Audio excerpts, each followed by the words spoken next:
Once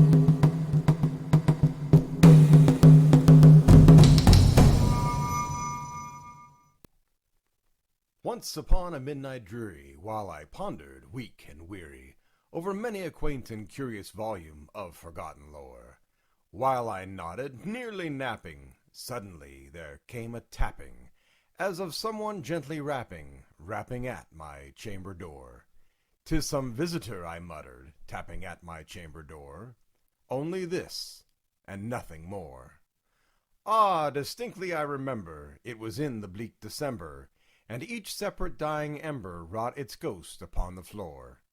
Eagerly I wished the morrow, vainly I had sought to borrow from my books surcease of sorrow, sorrow for the lost Lenore, for the rare and radiant maiden whom the angels name Lenore, nameless here for evermore. And the silken, sad, uncertain rustling of each purple curtain thrilled me, filled me with fantastic terrors never felt before, so that now, to still the beating of my heart, I stood repeating, "'Tis some visitor entreating entrance at my chamber door, some late visitor entreating entrance at my chamber door. This it is, and nothing more."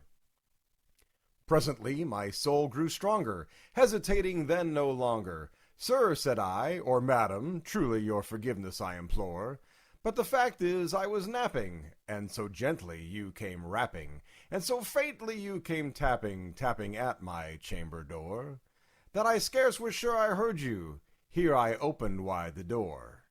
Darkness there, and nothing more." Deep into that darkness peering, long I stood there, wondering, fearing, doubting, dreaming dreams no mortal ever dared to dream before.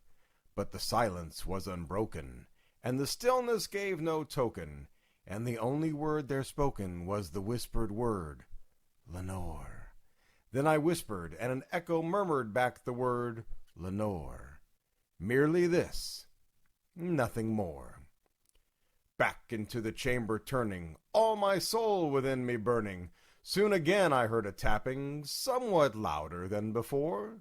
"Surely," said I, "surely that is something at my window lattice. Let me see then what thereat is, and this mystery explore. Let my heart be still a moment, and this mystery explore. 'Tis the wind, and nothing more."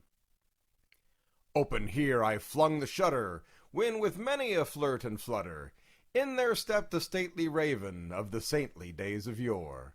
Not the least obeisance made he, not a minute stopped or stayed he, but the mien of lord or lady perched above my chamber door, perched above a palace, just above my chamber door, perched and sat, and nothing more. Then this ebony bird beguiling my sad fancy into smiling, by the grave and stern decorum of the countenance it wore. "Though my crest be shorn and shaven, thou," I said, "art sure no craven, ghastly, grim, and ancient raven, wandering from the nightly shore. Tell me what thy lordly name is on the night's Plutonian shore." Quoth the Raven, "Nevermore." Much I marveled this ungainly fowl to hear discourse so plainly, though its answer little meaning, little relevancy bore. For we cannot help agreeing that no living human being ever yet was blessed with seeing bird above his chamber door, bird or beast upon the sculpted bust above his chamber door, with such name as Nevermore. But the raven, sitting lonely on the placid bust, spoke only that one word, as if his soul in that one word he did outpour. Nothing farther from he uttered, not a feather then he fluttered, till I scarcely more than muttered, "Other friends have flown before. On the morrow he will leave me, as my hopes have flown before." Then the bird said, "Nevermore." Startled at the stillness broken by reply so aptly spoken, "Doubtless," said I, "what it utters is its only stock and store, caught from some unhappy master, whom unmerciful disaster followed fast and followed faster, till his songs one burden bore, till the dirges of his hope that melancholy burden bore, of never, nevermore." But the raven, still beguiling all my fancy into smiling, straight I wheel the cushioned seat in front of bird and bust and door.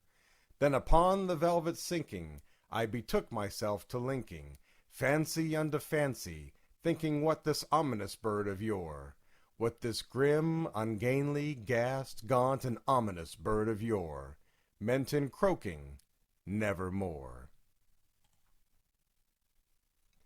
This I sat engaging in guessing, but no syllable expressing, to the fowl whose fiery eyes now burned into my bosom's core.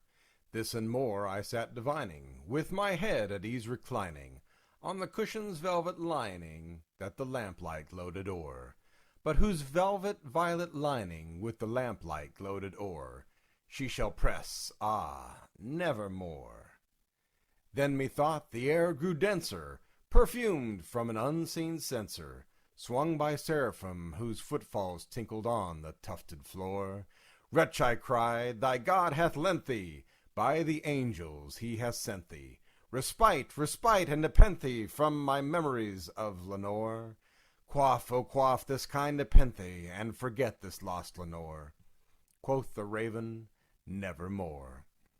Prophet, said I, thing of evil, prophet still, if bird or devil, whether tempter sent, or whether tempest tossed thee here ashore, desolate, yet all undaunted, on this desert land enchanted, on this home by horror haunted, tell me truly, I implore, is there balm in Gilead?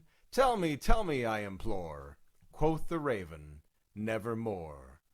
Prophet, said I, thing of evil, prophet still, if bird or devil, by that heaven that bend above us, by that God we both adore, tell this soul with sorrow laden, if within the distant Aden it shall clasp a sainted maiden whom the angels name Lenore.